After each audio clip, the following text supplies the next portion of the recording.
महाराज पशु पक्ष्यांना नरदेव मिळाला पण कळाला का?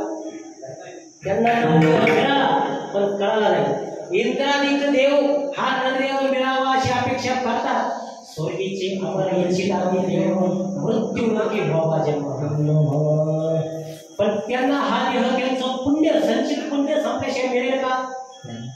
आणि पुण्य संपल्यावर हा देव मिळेल याची गॅरंटी 84 लक्ष देव आहे महाराज. आणि या सर्व 84 लक्ष त्याच्यामध्ये सगळे पशु आले, पक्षी आले, गाय आले, उंच आले, साप आले, झाड आले, हे सगळ्या 84 लक्ष योनीमध्ये प्रवास करायचा म्हणून. पण साधू संतांना हा देह मिळाला, पशु पक्ष्यांना हा देह मिळाला पण कळाला नाही. इंद्रादिक देवांना हा देह मिळावा इच्छा करतात तर त्यांना मिळेल याची गॅरंटी नाही. पण साधू संतांना हा देह मिळाला पण कळाला सुद्धा नाही. कारण त्यांनी हा देह आयुष्यभर सत्कर्मा करता भगवंताचं नामस्मरण करता वापरलाय. बस रात्र न करे दिवस न करे अंगी घेणे नाही. रात्र दिवस फक्त आणि फक्त त्यांनी काय केलं? भगवंताचं नामस्मरण केलं. म्हणून आपण भगवंताचं नामस्मरण केलं पाहिजे. नामस्मरण करणं फार सोपं आहे महाराज. देवा प्रत्येक ठिकाणी पोचता आलं नाही ना, म्हणून त्यानं आई आणि बाप नावाचे देव प्रत्येकाच्या घरात दिले. पण आपल्याला आई बाप म्हणाले नाही. आई बापाला काबड कष्ट करून वाढवलं, लहानचं मोठं केलं. इंजिनियर केला, BA केला, DA केला, MSc केला, BSc केला, फार्मसी केला, ग्रॅज्युएट केला आणि पोरगं पुण्याला मुंबईला कामाला लागलं. 10 लाखाचं पॅकेज 20 लाखाचं पॅकेज पोरगं केलं. पण पोरगं दिवाळीच्या सणात घरी नाही आलं. पोरगं तिकडून फोन करतं आई बापाला, आईला फोन करतं, आई का मला सुट्टी भेटत नाही का दिवाळीला? एक दिवाळी गेली, 2 दिवाळी गेलं, पोरगं यायचं नाव घे. पोरगं रमणं सिटीमध्ये. तुम्हाला सांगा ही परिस्थिती खेड्यापाड्यात झाली. आणि पोरगं पुण्याला मुंबईला कामाला लागतं. अरे बाप बोट धरून त्या पोराला चालायला शिकवतं. आणि काही वेळा ते पोरगं पडलं असं, रडलं असं, काय हट्ट केला असं, बापाला पैसे असं पैसे नसल, बापाला सगळा लाड त्या पोराचा पुरवला. शिक्षण केलं, MSc केला, BSc केला आणि पोरगं नाना पुण्याला बाप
खेड्यामध्ये सुद्धा परिस्थिती आपले पोरं बाहेर गेले ते परत येत नाही महाराज.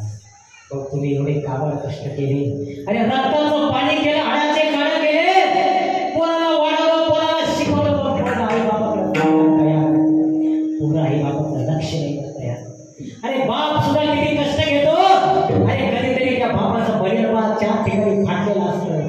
माझ्या भावानं, माझ्या बहिणीनं आईने धुणं धुतल्यानंतर त्या बापाची हाडं बाहेर वाळत असते. कधीतरी जाऊन पहा 4 ठिकाणी फाटलेली आहे. तो बाप घेऊ शकत असतो पण घेत नाही. आणि 4 ठिकाणी फाटलेली हाडं तो बाप तुमच्या करता घालतो आणि तुम्ही 4 चौघात एका शेंबड्या पर्यंत पळून जाता आणि बापाला 4 चौघात मान खाली लागायला लागतात.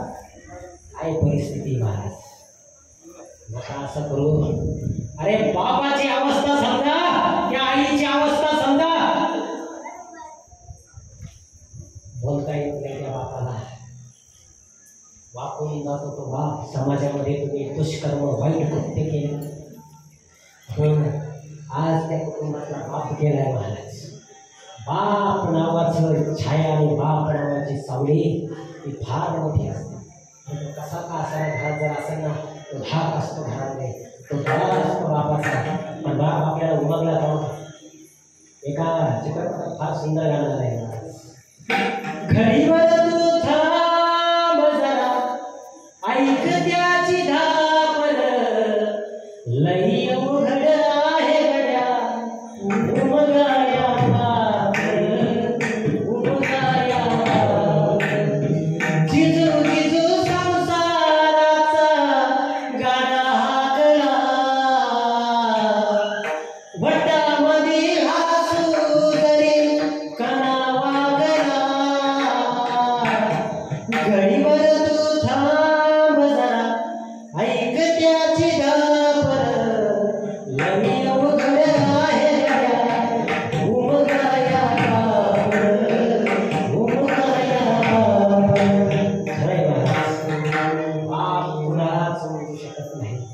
अरे दिदीचं लग्न झाल्यानंतर आई घसा घसा रडते, पण बाप हे ना दिदी तुझी गाडी गेल्यानंतर तुला वाटी लावल्यानंतर कधीतरी मागा फिरून पहा, त्या मंडपाच्या बांबूला टेकून तू बाप रडत असतो. म्हणून आज त्या कुटुंबातला बाप गेलाय. म्हणून त्या कुटुंबाची अवस्था काय असेल महाराज, त्या कुटुंबाची अवस्था काय असेल. बाप नावाचं हे छत प्रत्येकाचं टिकलं पाहिजे. म्हणून या जन्मात तुम्ही आलात तर काय करा, साधू संतांची संगत करा. तुमच्या डोळ्यामध्ये प्रसिद्धीचा, पैशाचा, संपत्तीचा, विद्वत्तेचा धूर तुमच्या डोळ्यामध्ये असता कामा नये. कारण तो जर विद्वत्तेचा धूर असेल तर तो तुम्हाला परमार्थ करायला आलो येतो. हेच जेवण तुम्हाला अभंगाच्या शेवटचे काय तुका म्हणे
नाशिवंतने ह जाणारा सकल, आयुष्य खातो काळ सावधान.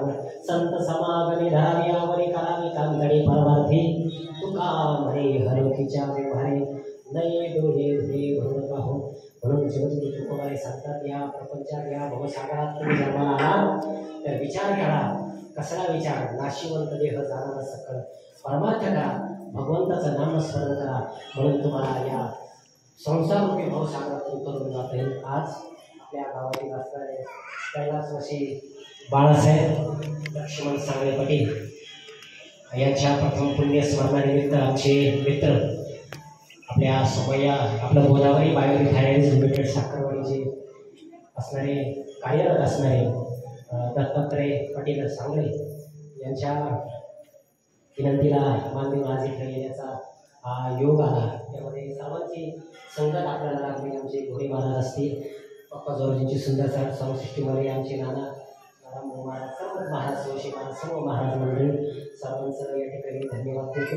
आणि त्यांना उत्तम उत्तम काकांना गती लाभो अशी भगवान नरसिंहाच्या, भगवान कामेश्वराच्या चरणी या ठिकाणी प्रार्थना करतो आणि थांबतो. ज्ञानेश्वर